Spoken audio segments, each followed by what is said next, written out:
Good afternoon, YouTube. So this is gonna be the video. Why am I on my third camshaft in this truck? Now, my truck is a 2014 Ram 1500.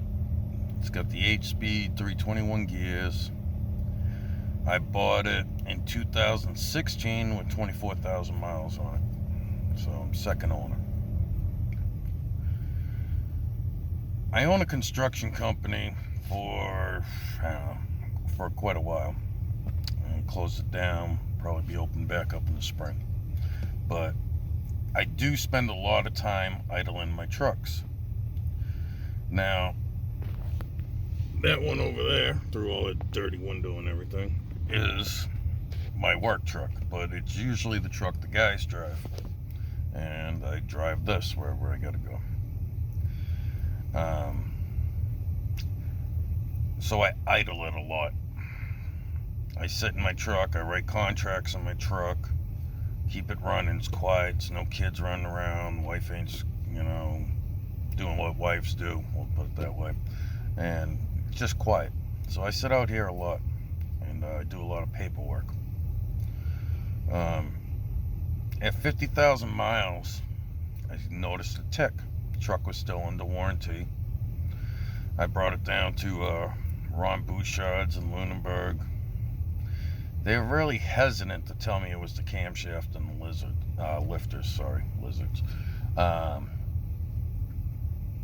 They just said, we'll take care of it, we'll fix it. Took, I don't know, week and a half. I get my truck back. It's got 50,000 miles, got a new cam, and I'm gonna guess they only replaced the one lifter that was bad. I believe that one was number 5, the 5-cylinder on the first one. So I go about, at this time I didn't know that you don't idle these trucks. Well, I'll get into that at the end of the video. So I go about life, and I hit 100,000 miles. Motor starts ticking again. Warranty's up at this time. So I bring it down to my mechanic, have him check it out. It's the third camshaft, cylinder 8. And, all right. Well, I don't want to put in another Chrysler cam. Now, as far as I know, there's only 2 places in the country that make blanks for all these cams, but I'm a strong believer that those Chrysler cams have hardening problems. They don't harden them right. I have a cam video. I can show you that. The cam's even pitted. But I don't want to put in another factory cam. I have no intentions at this point of building this truck up. It's just a regular daily driver.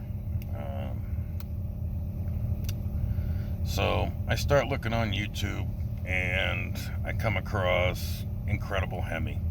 I believe he's the first one really making a lot of videos on these trucks, and he was the first one to really push to where I am. So at the time, he was running the 0.5 cam, Jay Green. He was running low 12s. I don't even think he was full bolt-ons. He didn't have a lower pulley and some other stuff, but I was like, wow. Look up the cam, I check it out different places, I read all the forums. I'm one of those guys that I research the crap out of anything before I buy it. I could take a month to research a product before I buy it. And I'm just weird like that. But so I buy the cam, the whole kit, and as I do that and I'm waiting for it to come in, I start looking at supporting mods. Well, long tube headers, it's another 20 horsepower. I think the only mod I had at that time is I had an S&B cold air intake, stock tune, everything. So I had a little bit of money, I ordered everything at once. I said, fuck it. I ordered the new cam. If I'm gonna do this, let's go, and we're gonna do it. I ordered headers, 200 cell cats. I had a boiler exhaust with the cold air intake at the time. Those were the only two mods I had on stock tune. So then I just started getting crazy with it. I was gonna port the 5.7 intake manifold, but I was watching that incredible Hemi went over to the 6.4, so why don't I just do that? So I got that, the thermostat. I wanted a Fastman throttle body. I could not get a Fastman throttle body. Fastman was shut down because of Corona. It was the beginning of Corona. And I saw Incredible Hemi was selling his in one video. I reached out.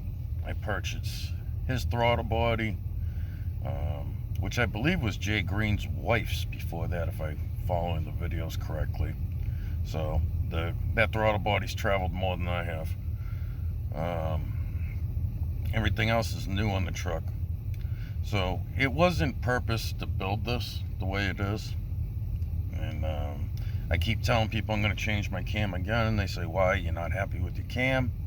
I love the cam. This is a great street truck. I can't say that enough.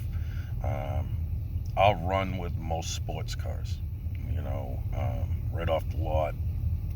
Stuff that's a lot lighter. It bites you like a bug.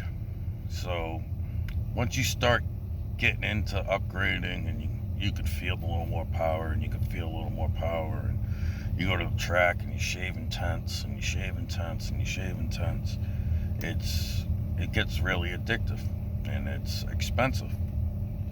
So yeah, I'm gonna change the cam one more time. It's gonna be my final change on the cam. It's go big or go home time. And then I probably won't drive the truck as much as I drive it now. I certainly won't sit in it and idle it. Now, I do sit in and idle it with Jay Green's cam. I haven't had any problems with it. We're at 10,000 miles with this cam. Maybe 7,000. 7,000 miles with this cam. I haven't had any problems whatsoever. But the moral of this story is, if you own one of these trucks, you can't sit here and just idle them.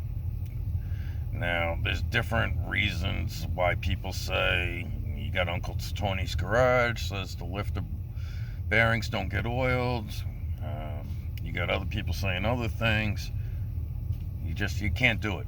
So if you're going to sit in your truck and let it idle, these Hemis aren't for you.